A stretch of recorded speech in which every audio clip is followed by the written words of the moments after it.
So it was September 27th, 1980. I was a senior in high school, and I was called into our horrible guidance counselor's office. Her name was Sarah J. Calm, and she was anything but calm. She wore about 700 charms on a bracelet that jingled every time she moved. Jingle, jingle, jingle. And she was like, "So Linda, you're in here. What are you gonna do? It's your senior year. What's up? What's up? What are you doing?"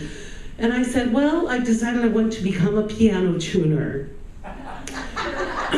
And she was surprised too.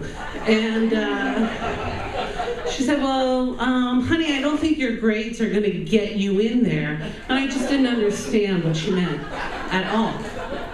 I said, "Well, I've taken 3 years of French, French 1, and French 1. Bonjour, Monsieur Thibault." And I took 3 years of algebra, Algebra 1, Algebra 1, and Algebra 1. And there was no way I was going to pass any of those tests to get me in college. And she said, "You got to take those business classes, and you got to learn how to work with your hands another way." I was like, "Oh, great, okay, new plan." So I decided I'd become a chef. Because I loved cooking, my grandfather was a chef, I lived in the kitchen, and I decided I would go to the Culinary Institute of America, the best cooking school in the country, and I was going to get on the fast track. And to do that, I took a short order cook job at the Grantville Racetrack Holiday Inn. The surest way to get the attention of the Culinary Institute of America. I did. So I'm in there working, and I started in the pantry, and all the men talked down to me, and I just worked my butt off in there.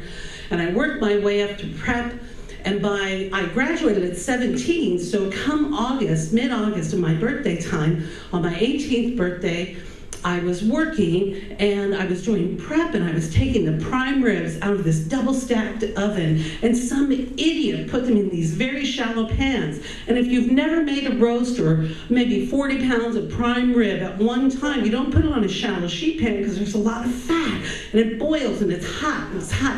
So I go and I open up the oven, and I pull it out, and it pours right down the front of my body. Yeah, it's gonna get gross and scary now. Scars, hot fat, at like 400 degrees down my front of my leg, and my whole top of my right leg was on fire, and this oil was just burned through my clothes, and I dropped the pan, and I run out of there into the ladies' locker room and into the shower, where some Pennsylvania Dutch idiot came in and pulled my pants down and took a pound of butter and smeared it all on my burn, because that's what you do in 1980, or that's what you do. You put this fat on the fat.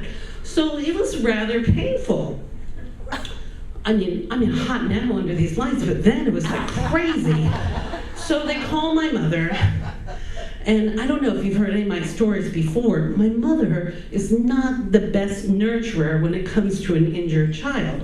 Like, okay, so call my mother, she picks me up, and she takes me home. She refuses to take me to a doctor.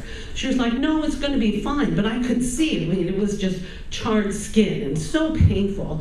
So for the whole evening, I laid there in bed, just begging to get to a doctor, and I couldn't get to one. So in the morning, my mother checked on me and asked me how I was, and I said, "I must go to a hospital. This requires medical attention." And she reluctantly agreed and took me to the Hershey Medical Center, where they were doing some new research. So I'm at the medical center, and they take this charred skin all over the top of my leg, my right leg, from my kneecap all the way up to my upper thigh. And it was just as wide as my leg, and just burned. And because they couldn't tell where there was nerve damage, I wasn't given any drugs while they pulled off the charred skin. Oh yeah, it was bad. So they said, "You know, we have a new treatment. We're doing a study where we take the placenta of a baby that's born, and we lay it on top of a burn, and then it attaches to the skin, and it serves as this amazing nutrition, and it really heals the wound quickly." And my mother said, "No, she's not having that. Get that silver stuff and wrap it up, and let's get her home." And the doctor said, "Mrs. Silberman, your daughter's 18 years old. What would you like to do?" And I said, "Placenta, please." was so ahead of the Brooklyn hipsters, drying their placenta and putting it in the Vitamix after the baby's born. Oh, I'm so healthy now. So, I was really ahead of them.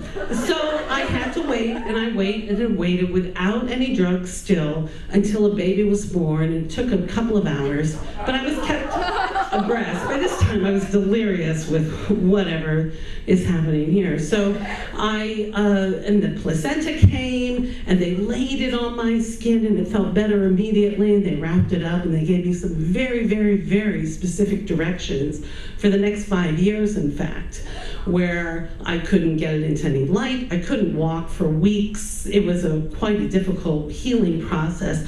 But amazingly, that placenta just kind of shriveled up like an old skin. And I do have some slight scarring, but it's really more about the magic of the placenta. Well, sadly, and I'm not going to get into politics, I'm sure the bell's going to ding soon, but, the Reagan administration said, oh, enough with that, and they voted that out, so we're not going to talk about that. But it was because of the placenta that I have virtually no scar on my leg today, and as a chef, I usually win the worst scar story. So, thank you for letting me share my story.